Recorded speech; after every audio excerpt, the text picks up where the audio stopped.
사랑하는 바주중앙 가족 여러분, 안녕하십니까? 네, 3일 동안 평안하셨죠? 우리 에어컨을 좀 추우신 분들이 있으니까 조금 줄여주시기 바랍니다.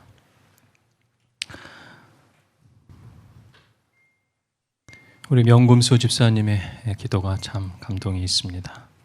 우리 새벽 기도를 또 계속 하시니까 그런지 훨씬 은혜가 있습니다. 오늘도 저는 하나님의 은혜로 이 거룩한 단에 섭니다. 인간의 말이 아닌 하나님의 말씀이 선포되어지기를 기도합니다. 성경의 맥잡기 28번째 시간입니다. 오늘 저는 여호수아 언약이라고 하는 제목으로 하나님께서 주시는 하늘의 귀한 은혜들을 나누고자 합니다. 우리는 성경의 중요한 부분들을 언약의 관점으로 보는 설교를 나누고 있는데요. 지난 시간에 신명기 언약에 대해서 나누었습니다. 신명기는 구약 성경을 여는 열쇠이기 때문에 너무나도 중요한 책이라고 말씀드렸습니다. 오늘은 여호수아로 한번 가보도록 하겠습니다. 여호수아에서는 드디어 출애굽한 이스라엘 백성들이 가나안 땅에 들어가서 가나안 땅을 이제 정복하는 이야기가 나옵니다. 그런데 하나님은 가나안 땅에 들어가기 전에 신명기에서 이상한 명령을 하셨어요. 9절입니다. 내 포도원에 두 종자를 섞어 뿌리지 말라. 그리하면 내가 뿌린 씨의 열매와 포도원의 소산을 다 빼앗길까 하노라. 종자를 섞어 뿌리지 말라는 거예요. 여러분, 밭에 옥수수를 심으면 옥수수는 키가 커요. 그럼 옥수수 사이에 키가 작은 콩이나 팥 같은 것을 심을 수 있습니다. 이것을 혼작한다고 합니다. 그런데 성경에 하나님은 이스라엘 백성들에게 혼작을 하지 말라고 했어요. 왜 그랬을까요? 언약의 관점으로 보지 않으면 이해가 되지 않아요. 가나안 사람들은 다 혼작을 해서 농사를 짓고 있는데 이스라엘 사람들이 가나안 땅에 들어갔을 때에는 이스라엘 사람들은 절대 혼작하지 말라. 옥수수만 심든지 콩만 심든지 한 가지만 심으라는 거야. 어떤 사람들은 두 가지를 섞으면 종자 간에 교배가 돼서 뭔가 씨앗에 문제가 생긴다 이렇게 말하는 사람도 있지만 그렇지 않습니다. 혼작을 했다고 해서 콩이 옥수수처럼 커지거나 옥수수가 작아지거나 이런 일은 없습니다. 자, 그러면 왜 그렇게 하셨을까요?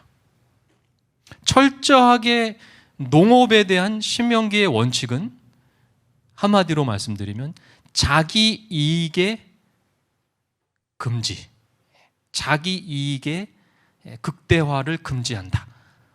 이게 무슨 말일까요? 두 종자를 이렇게 혼작하면 뭐가 생기냐면 농사가 잘 됩니다. 수확이 많아집니다. 이익이 더 많이 발생합니다. 땅의 효율성을 높일 수 있고 생산성을 높여서 이익이 극대화됩니다. 그런데 하나님은 그렇게 하지 말라는 거예요. 왜 그랬을까요? 너희가 축복을 받고 축복을 받지 못하는 것은 농업 기술에 달려있는 것이 아니라고 말씀하고 싶으신 거예요. 복을 받고 못 받고는 누구에게 달려있다는 거예요? 하나님께 대한 믿음에 달려있다는 거예요.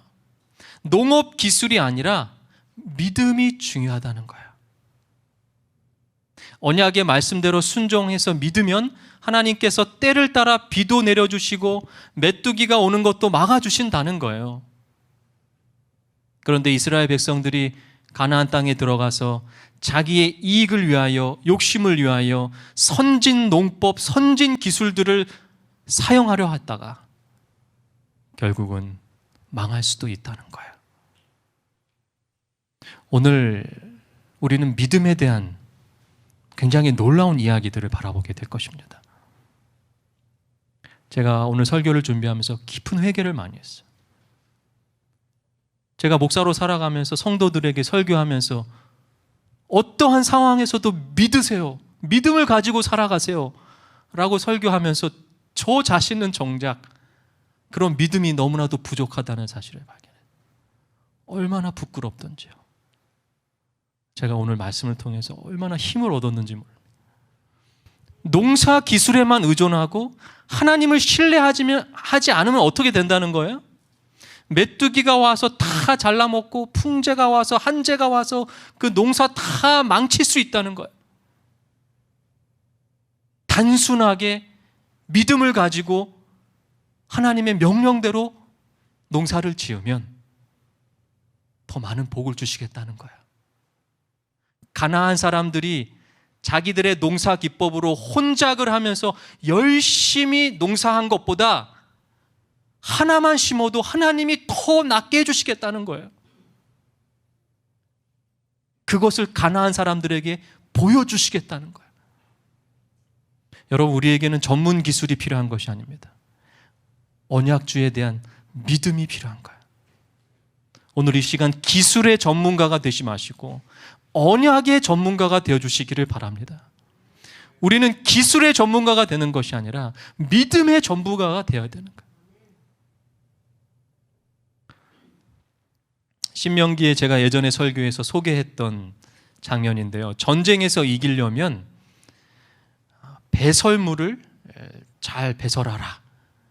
이러한 이제 이야기가 있었죠. 그런데 여기서 보면 하나님께서 가나안 땅에 뭐라고 말씀하셨냐면 가나안 땅은 젖과 꿀이 흐르는 땅이라고 말씀하셨어요. 그럼 여러분, 실제 가나안 땅은 젖과 꿀이 흐르는 땅이었을까요? 여기 10절에 보면 애굽 땅은 어떤 땅이라고 설명했습니까? 제가 한번 읽어보겠습니다. 여호와께서 너희의 조상들에게 맹세하여 그들과 그들의 후손에게 주리라고 하신 땅, 곧 젖과 꿀이 흐르는 땅에서 너희의 날이 장구하리라. 내가 들어가 차지하려 하는 이 땅은 내가 나온 애굽 땅과 같지 아니하니 거기에서는 너희가 파종한 후에 발로 물대기를 채소밭에 댐과 같이 하였거니와 너희가 건너가서 차지할 땅은 산과 골짜기가 있어서 하늘에 내리는 비를 흡수하는 땅이요. 애굽 땅을 어떤 땅이라고 설명했냐면 파종한 후에 발로 물대기를 채소밭에 댐과 같이 했다 이렇게 했어요. 비가 잘 내리는 땅이에요? 안 내리는 땅이에요? 비가 잘 내리는 땅이에요. 강과 하천이 발달했다는 뜻이에요. 물 걱정, 비 걱정하지 않는 땅이라는 거예요. 여러분, 실제 이집트는요 굉장히 비옥한 땅이에요. 나일강이라고 하는 거대한 강이 있어요. 비옥한 삼각주가 있는 그런 땅입니다. 혹시라도 비가 안 와서 밭이 좀 메마르면 어떻게 했다는 거예요? 맨발로 밭둑을 몇 번 밟아주면 근처에 강에서 강물을 얼마든지 끌어다 쓸 수 있는 그런 땅이었어요. 반면에 가나안 땅은요 애굽 땅과 같지 않았다 그랬어요. 여기는 산과 뭐가 있어요? 골짜기가 많은 땅이에요. 그래서 하늘에서 내리는 비를 흡수한다고 했는데 이것은 비가 오면 수분을 잘 흡수해서 간직하고 있다라고 하는 좋은 뜻이 아니라 그냥 다 통과시켜 버린다는 뜻이에요. 땅 속으로 그냥. 그러니까 수분이 금방 말라버리는 땅이라는 의미예요. 한마디로 농사하기가 매우 힘든 땅이에요. 실제 가나안 땅보다 애굽의 땅이 훨씬 좋은 땅입니다. 그런데 왜 하나님은 이스라엘 백성들에게 가나안 땅을 주셨고 그 땅을 젖과 꿀이 흐르는 땅이라고 하셨을까요? 12절이 중요합니다. 내 하나님 여호와께서 돌보아주시는 땅이라. 연초부터 연말까지 내 하나님 여호와의 눈이 항상 그 위에 있느니라. 아멘? 가나안 땅은 우리가 봤을 때 좋은 땅이 아니에요. 애굽 땅이 훨씬 좋은 땅이에요. 그런데 왜 가나안 땅이 젖과 꿀이 흐르는 땅입니까? 하나님이 돌보아 주시는 땅이기 때문에. 연초부터 연말까지 하나님의 눈이 항상 그 위에 있는 땅이라는 거예요. 왜 이렇게 하나님께서 이 땅에 관심과 애정이 많으신가요? 이스라엘 백성과 언약한 땅이기 때문에 그래요. 언약하시고 맹세하신 땅이기 때문에 그 땅이 젖과 꿀이 흐르는 땅이라는 거예요. 그러나 한 가지 조건이 더 있습니다. 13절 14절. 내가 오늘 너희에게 명하는 내 명령을 너희가 만일 청종하고 너희의 하나님 여호와를 사랑하여 마음을 다하고 뜻을 다하여 섬기면 여호와께서 너희의 땅에 이른 비, 늦은 비를 적당한 때에 내리시리니. 다시 말하면 언약의 말씀에 순종하면 그때그때 적당한 때에 이른 비도 주시고 늦은 비도 내려주신다는 거예요. 메뚜기 다 막아주시고 물을 풍부하고 비옥한 애굽에서 농사짓는 것 이상으로 산과 골짜기로 가득 찬 이 척박한 땅을 하나님께서 하나님의 능력으로 젖과 꿀이 흐르는 땅으로 만들어 주시겠다는 거예요. 그걸 믿으라는 거예요.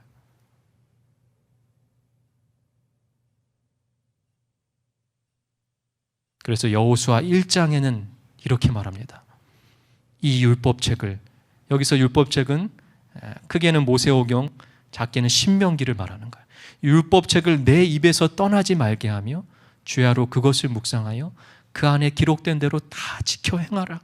그리하면 내 길이 뭐하게 될 것이요? 평탄하게 될 것이며 내가 형통하리라. 아멘? 여러분, 그러므로 여러분이 지금 밟고 있는 그 땅이 비록 산과 골짜기 같이 척박하다 할지라도 그것 때문에 실망하지 않게 되시기를 바랍니다. 거기서 우리가 하나님의 말씀을 붙잡고 신명기의 원칙에 따라 믿음으로 순종하고 굴복하는 순간 여러분이 있는 그 땅이 젖과 꿀이 흐르는 땅으로 바뀔 것을 믿습니다.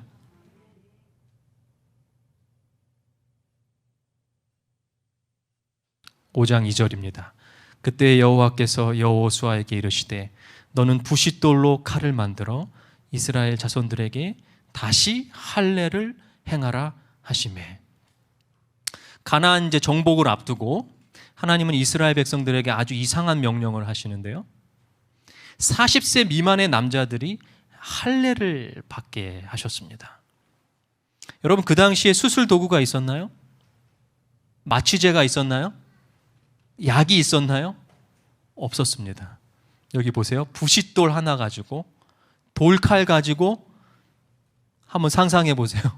남자분들 쭉 줄을 서서 자기 차례 기다리고 있어요. 남자들이 얼마나 고통스러웠을까. 그런데 이 상황은요, 지금 전쟁을 앞두고 있는 상황. 전쟁이라고 하는 상황에서 보면 지금 저 앞에 여리고성이 있고 그것을 정복해야 되는데 전쟁에서 나가서 싸울 제일 힘이 센 군인들, 남자들을 어떻게 해요? 지금 다 환자로 만들어 버렸어요. 상처 아무는 동안에 만약에 여리고 군대가 쳐들어오면 이스라엘은 거기서 끝나는 거야. 그런데 왜 이렇게 무모한 일을 하게 하셨을까요? 언약의 관점으로 보지 않으면 이 여호수아서의 일들이 전혀 이해가 되질 않아요. 할례는 언약의 상징이라고 말씀드렸습니다. 짐승이 쪼개지는 것처럼 하나님께서 남자의 살을 쪼개는 그러한 언약의 약속이었어요. 그리고 아까 설명한 것처럼, 예전에 설교에서 말씀드린 것처럼 이 땅의 이제 대변을, 배설물을 보는 방법이 자세히 기록이 되어 있습니다. 이스라엘이 전쟁에서 승리한 방법을 알려주실 때에 하나님은 이스라엘을 어떻게 훈련해야 될지, 어떻게 싸워야 될지 알려주시지 않았어요. 그저 대변을 볼 때에 어떻게 배설물을 처리해야 되는지 알려주셨어요. 땅을 파고 몸을 돌려서 배설물을 덮고 사프로 덮고 이렇게 해야 전쟁에서 승리할 것이다. 아주 독특한 전술이죠. 배설물 병법이라고 부를까요?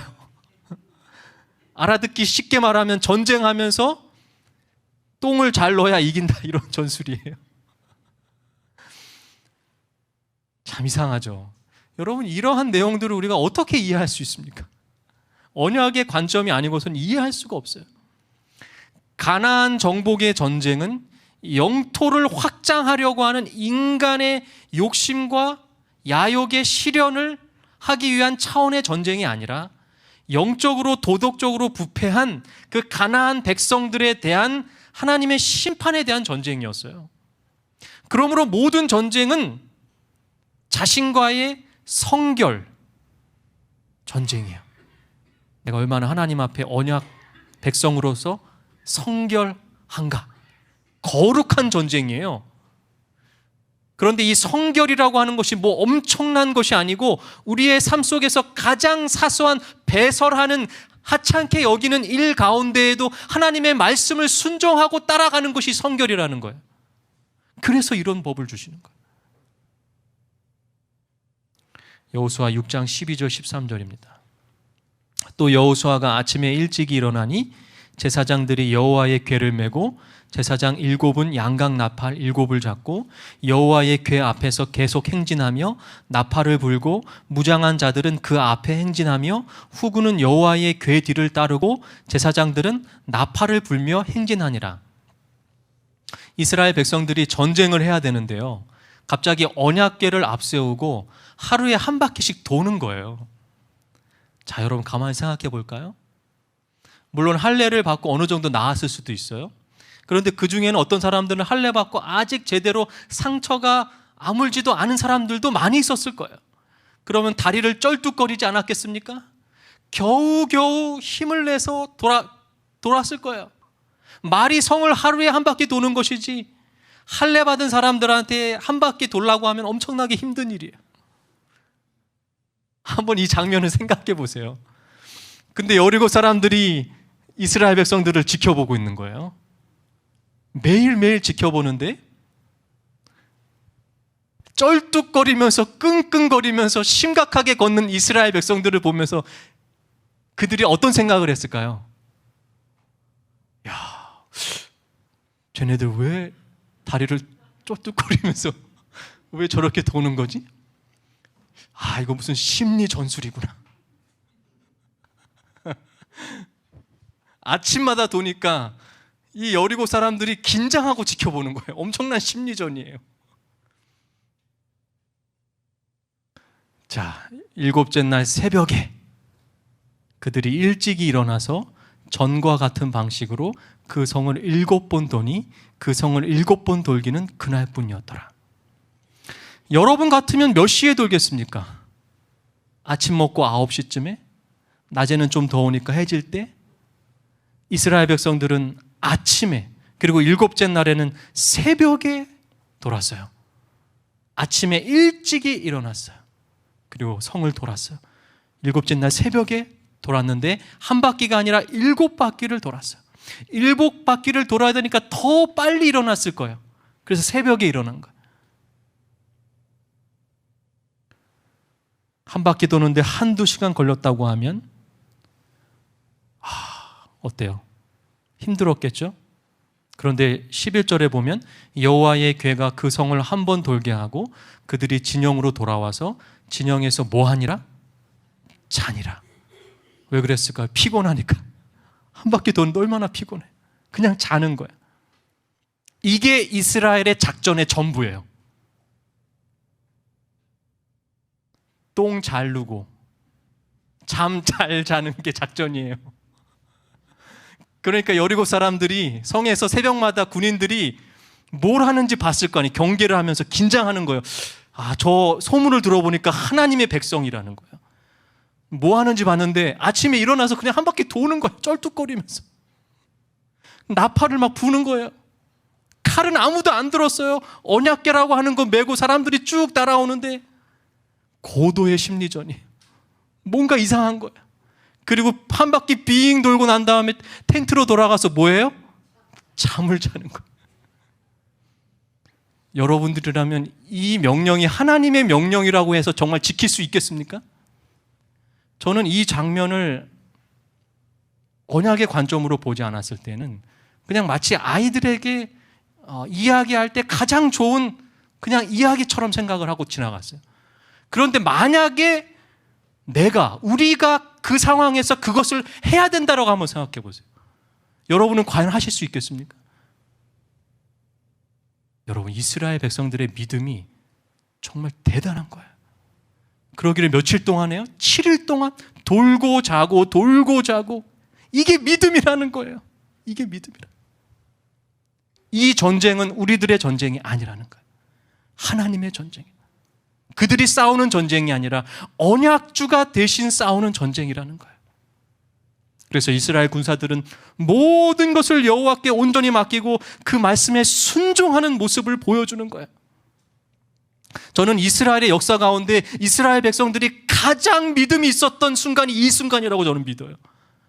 정말 놀라운 믿음이에요. 놀라운 믿음. 여호와의 전쟁은 언약을 온전히 믿는 자들을 위하여 여호와께서 싸우시는 전쟁임을 믿게 되시기를 바랍니다. 그럴 때 이스라엘은 승리할 수밖에 없었어요.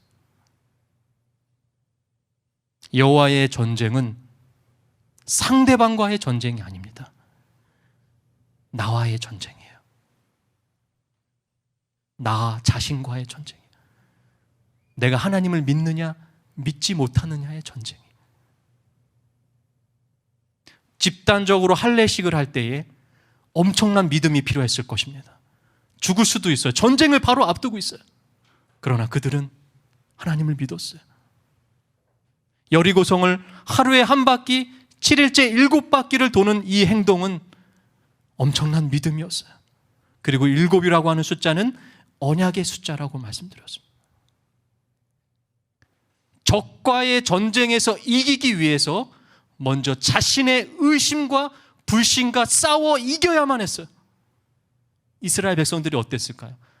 야, 이거 해서 우리가 전쟁에 이길 수 있을까라고 하는 여리고 백성과의 싸움이 아니라 나 자신의 믿음에 대한 싸움인 거예요. 그런데 우리의 싸움도 마찬가지예요. 우리가 사단과의 싸움을 하는 게 아니라, 우리가 다른 사람과 싸우는 것이 아니라 내 자신과의 싸움이 먼저 필요한 거예요.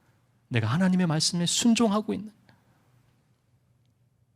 7장 11절입니다. 이스라엘이 범죄하여 내가 그들에게 명령한 나의 언약을 어겼으며. 그런데 이제 7장에 보면 여리고성에 승리한 다음에 여리고성 옆에 아주 작은 성이 하나 있었는데요, 아이성이 하나 있었는데, 아이성이라고 하는 이 성에서 완전히 패배를 하는데 누구 때문에 그랬어요? 아간이라고 하는 사람 때문이었어요. 아간이 도대체 무슨 죄를 저질렀습니까? 몇 가지의 물건들을 훔쳤어요. 절도죄입니다. 그런데 여러분, 성경에는 아간이 절도죄를 지었다고 표현하지 않았고 무엇을 어겼다 그랬어요?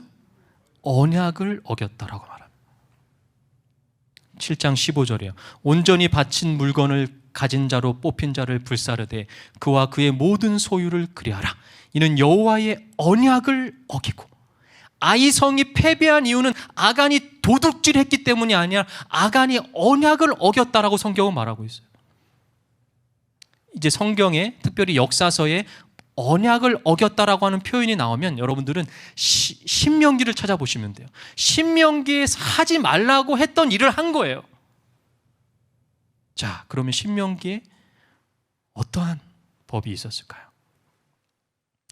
전쟁에서 승리하면 그 나라의 조각한 신상들을 모두 불사르고 그것에 입힌 은이나 금을 탐내지 말고 취하지 말라고 하셨어요. 그것으로 말미암아 올무에 걸릴까 하노니 이는 내 하나님 여호와께서 가증히 여기시는 것임이니라. 여리고성은 이스라엘이 정복하는 첫 번째 성읍이었기 때문에 매우 중요한 의미를 가지고 있어요. 이것을 첫 열매라고 합니다. 특별히 첫 열매는 하나님께 온전히 드려야 돼요. 장자 그리고 짐승이 되었든 첫 번째 것은 하나님께 바치게 되어 있어요. 그런데 그 당시에 고대 근동의 전쟁은 승리하면 반드시 전리품을 군사들이 나누어 갖게 되어 있었어요. 그러나 하나님은 신명기에서 그렇게 하지 말라고 하셨어요. 특별히 여리고성은 가나안 땅의 첫 열매였기 때문에 완전히 진멸시키도록 하나님께서 명령하셨어요. 그런데 아간은 외투 한 벌과 은 200세겔과 그 무게가 50세겔 되는 금덩이 하나를 보고 탐내어 가져갔어요. 이것은 여러분들 매우 적은 양이라고 생각할지 모르겠지만 적은 양이라 할지라도 하나님의 언약을 어긴 행동이었어요. 금이나 은 다 불태우고 다 없애버려야만 했어요. 그것이 하나님께 다 드린다는 의미예요. 그것이 신명기의 명령이에요. 아간은 그냥 도둑질을 한 것이 아니라 신명기의 언약을 어긴 거예요. 결국 아간의 죄가 발각이 되고 공개 처형을 당하는데, 그런데 여기서 한 가지 더 이상한 점을 발견하게 됩니다. 아간의 식구들이 다 같이 죽게 돼요. 아간이 범죄했는데 왜 아간의 식구들까지 같이 죽었을까요? 7장 24절입니다. 아간을 잡고 그 은과 그 외투와 그 금덩이와 그의 아들들과 그의 딸들과 그의 소들과 그의 나귀들과 그의 양들과 그의 장막과 그에게 속한 모든 것을 이끌고 아골 골짜기로 가서 돌로 쳐 죽이니라. 아들들과 딸들도 죽었어요. 아버지가 잘못했는데 왜 딸들과 아들까지 죽어야만 했습니까? 이것을 연좌죄라고 합니다. 연좌죄. 아버지가 죄인이니까 그 아들도 죄인이 되는 거예요. 그런데 성경이 연좌죄에 대해서 어떻게 말하고 있습니까? 이렇게 이해가 되지 않을 때 무엇을 찾으라고요? 신명기를 찾으라. 신명기 24장 16절입니다.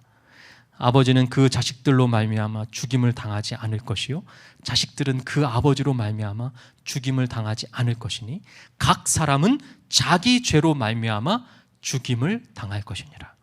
여러분, 신명기의 법은 하나님은 연좌죄를 금지했습니다. 그게 하나님의 마음이에요. 하나님의 법이에요. 죄를 범한 그 사람만 죽이도록 했어요. 그런데 왜 아간의 가족들은 죽었을까요? 아버지가 잘못했는데 딸들이, 아들들이 억울하게 죽은 것이 아니라 그들이 그 죄에 같이 공모했다는 거예요.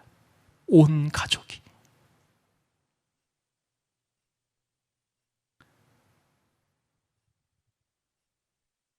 아간이 훔친 물건들을 어디다 숨겼냐면 장막에다가 숨겼습니다.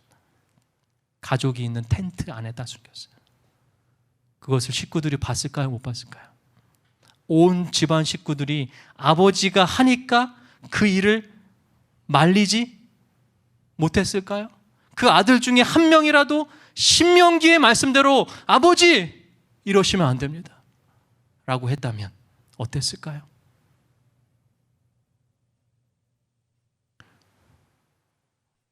우리의 죄가 우리 자녀들에게, 가족들에게 영향을 줄 수 있다는 사실을 여러분 이 시간 두려운 마음으로 기억하게 되시기를 바랍니다. 너무나도 두려운 이야기가 아닙니까? 우리의 죄가 가족들에게 영향을 미칠 수 있다는 거예요. 신명기의 법에 의하면 아버지의 죄는 아버지가 책임지면 되는 거예요. 그러나 이들이 죽을 수밖에 없었던 이유는 아버지의 영향을 받은 가족들도 똑같은 죄를 범했다는 거예요. 우리들의 삶은 어떻습니까? 오늘의 말씀을 요약하겠습니다. 오늘 우리는 믿음에 대한 아주 놀라운 이스라엘 백성들의 장면을 봤습니다. 우리에겐 전문 기술이 필요한 것이 아니라 언약주에 대한 믿음이 필요합니다. 기술의 전문가가 아니라 언약 전문가, 믿음 전문가가 되어주시기를 간절히 바랍니다. 우리가 하나님의 말씀을 붙잡고 신명기의 원칙에 따라 말씀에 순종하고 굴복하는 순간 이 척박한 땅과 같은 나의 삶이 젖과 꿀이 흐르는 땅으로 바뀌어지게 될 것을 믿습니다. 적과의 전쟁에서 이기기 위해서 먼저 자신의 의심과 불신과 싸워 이기게 되는 오늘 우리 모두의 삶이 되기를 간절히 기도합니다. 오늘 말씀의 은혜를 나누는 시간을 갖겠습니다. 우리 3분씩, 4분씩 그룹을 만들어서 말씀의 은혜를 나누도록 하겠습니다.